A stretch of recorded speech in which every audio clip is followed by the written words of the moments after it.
Okay, तो अब start करते हैं यूनिट 4 के आईएमपी क्वेश्चंस। और यूनिट 4 है हमारा असेंबली लैंग्वेज प्रोग्रामिंग बेसिक्स। और इसमें पहला क्वेश्चन जो है वो मशीन लैंग्वेज और असेंबली लेवल लैंग्वेज के बारे में पूछा गया है। और what are the advantages of assembly languages compare to high level languages, ये पूछा गया है। तो इसको एक तरह से हम डिफरेंस बिटवीन की तरह भी देख लेते हैं और फिर तुरंत समझ में आ जाएगा। ओके, मेमोरी लेवल लैंग्वेज, तो ये जो लैंग्वेज है वो 0 1 यानी बाइनरी के अंदर लिखी जाती है।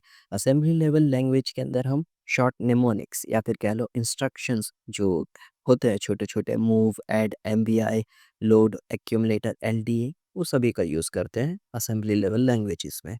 मशीन लेवल लैंग्वेज के अंदर हमें समझने में काफ़ी दिक्कतें आ सकती है और उसे डिबग करने में भी काफ़ी दिक्कतें आ सकती है, क्योंकि वो 0110 में लिखा होगा तो किसी को क्या ही समझ में आएगा। ओके, जबकि असेंबली लैंग्वेज के अंदर हमें तुरंत पता चल जाता है कि हाँ, ये जो है मूव वाला ऑपरेशन है, ये एडिशन वाला ऑपरेशन है। तुरंत रीड कर सकते हैं और उसको मॉडिफाई भी कर सकते हैं, यानी डिबग करना उसको आसान है। Machine level languages directly micro processor से एग्जीक्यूट हो जाते हैं क्योंकि वो मशीन कंपैटिबल है, मशीन 01 पर काम करती है इसके लिए। और असेंबली लेवल लैंग्वेजेस को हमें मशीन कोड के अंदर कन्वर्ट करना पड़ता है यूजिंग एन असेंबलर। ओके, और मशीन लेवल लैंग्वेजेस के अंदर आपको पोर्टेबिलिटी नहीं मिलती है क्योंकि वो एक स्पेसिफिक हार्डवेयर के लिए लिखा जाता है इसके लिए। और असेंबली लेवल लैंग्वेजेस भी रीडेबल है, पर वो भी थोड़ा स्पेसिफिक है हार्डवेयर के रिलेटेड। ओके, और इसका एग्जांपल आपको लिखना है 01 का कुछ भी कॉम्बो बना दो। और असेंबली लेवल लैंग्वेजेस में आप लिख सकते हो move B to A. Okay, ये इंस्ट्रक्शन है। अब देखते हैं advantages advantages of assembly language over high level languages. तो असेंबली लेवल लैंग्वेजेस के अंदर आपको हार्डवेयर के ऊपर ज़्यादा कंट्रोल मिल जाता है, यानी आप सीपीयू, मेमोरी, रजिस्टर्स को डायरेक्टली मैनेज कर सकते हैं। फास्टर एग्जीक्यूशन, ठीक है, क्योंकि वो पूरा मशीन लैंग्वेज के फॉर्म में होता है तो उसको आप इजीली और फास्टली रन कर सकते हो। स्मॉलर प्रोग्राम साइज, ठीक है, एक तो इतने इतने इंस्ट्रक्शंस होते हैं छोटे छोटे, तो फिर साइज जो है वो स्मॉल होगी ही। Okay, better for writing system level programs, जो भी सिस्टम लेवल प्रोग्राम्स होते हैं जैसे कि किसी भी आपके लैपटॉप के ड्राइवर्स हो गए, लैपटॉप का ही बूट लोडर्स हो गए, ये सब किस में लिखे जाते हैं, यही असेंबली लैंग्वेज में। Okay, efficient use of memory and processing power, ठीक है, यहाँ पर जो भी प्रोग्राम एग्जीक्यूट करने के बाद जो प्रोसेस होती है वो बैकग्राउंड में नहीं होती है जैसी हाई लेवल लैंग्वेजेस में होती है।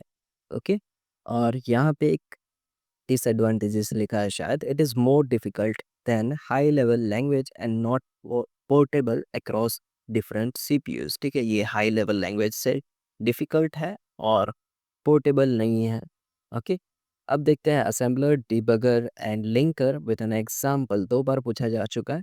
असेंबलर यानी क्या, जो एक टूल है असेंबली लैंग्वेज कोड को मशीन कोड के अंदर कन्वर्ट करता है। मशीन कोड यानी binary 01। Okay, the micro processor can not understand the assembly code directly, so we need an assembler. Assembler की ज़रूरत क्यों है, क्योंकि micro processor directly assembly code समझ नहीं सकता है, तो इसके लिए हमें असेंबलर की ज़रूरत होगी। एग्जाम्पल देखें तो यहाँ पे लिखा है मूव ए बी, ये असेंबली कोड है। तो इसको अगर आप कन्वर्ट करोगे मशीन कोड में तो ये 78 बन सकता है। मशीन कोड इन हेक्साडेसिमल में लिखा है, ठीक है। क्वेश्चन में मत पड़ जाना, यहाँ पे लिखा है बाइनरी में है, पर यहाँ पे भी देखो मेंशन किया है हेक्साडेसिमल में लिखा हुआ है। ओके, डिबगर डिबगर ये भी एक टूल है जो प्रोग्राम के अंदर गलतियां ढूंढता है और उन्हें फिक्स करता है, बग्स ढूंढता है, एरर ढूंढता है, जो भी ढूंढता है कुछ। Allows you to run the program step by step. इसमें आप स्टेप बाय स्टेप पूरा प्रोग्राम रन करोगे और चेक कर सकते हो कि रजिस्टर के अंदर कौन सी वैल्यू स्टोर हो रही है या फिर मेमोरी के अंदर कौन सी वैल्यू स्टोर हो सकती है। पूरा स्टेप बाय स्टेप उसको आप ट्रेस कर सकते हो। Helps in understanding how the program is working. Program किस तरह से वर्क कर रहा है उसको समझने में आसानी कर देता है डिबगर। एग्जाम्पल देखें तो if your program gives wrong output, the debugger shows where the error occurred, like the incorrect instruction और रॉन्ग जंप। ठीक है, आपने कोई प्रोग्राम लिखा है, उसका गलत आउटपुट आता है, तो डीबगर आपको जहाँ पे एरर है वो शो करेगा।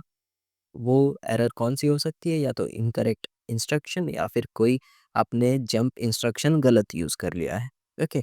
लिंकर क्या करता है, जो भी हम प्रोग्राम्स लिखते हैं उन डिफरेंट डिफरेंट प्रोग्राम्स को कंबाइन करता है सिंगल प्रोग्राम के अंदर। ओके। और यहाँ पर कुछ इसकी भी एक्सटर्नल फाइल्स होती है और लाइब्रेरीज होती है प्रोग्राम के लिए, वो भी लिंक कर देता है। एग्जाम्पल के लिए यहाँ पे आपने दो प्रोग्राम लिखे हैं, main dot A S M assembly and math dot A S M. तो लिंकर क्या करेगा, दोनों फाइल को कंबाइन कर देगा एक फाइल के अंदर। वो फाइल कोई भी हो सकती है, मशीन कोड फाइल भी हो सकती है, या फिर dot E x executable file भी हो सकती है। इन शॉर्ट, असेंबलर क्या करेगा, असेंबली कोड को मशीन लैंग्वेज के अंदर कन्वर्ट करेगा। डीबगर क्या करेगा, जो भी आपने असेंबली कोड लिखा है उसके अंदर एरर फाइंड करने में आपको मदद करेगा। लिंकर क्या करेगा, जो भी आपने मल्टीपल प्रोग्राम्स लिखे हैं उन्हें एक प्रोग्राम के अंदर कंबाइन करके दे देगा। ओके।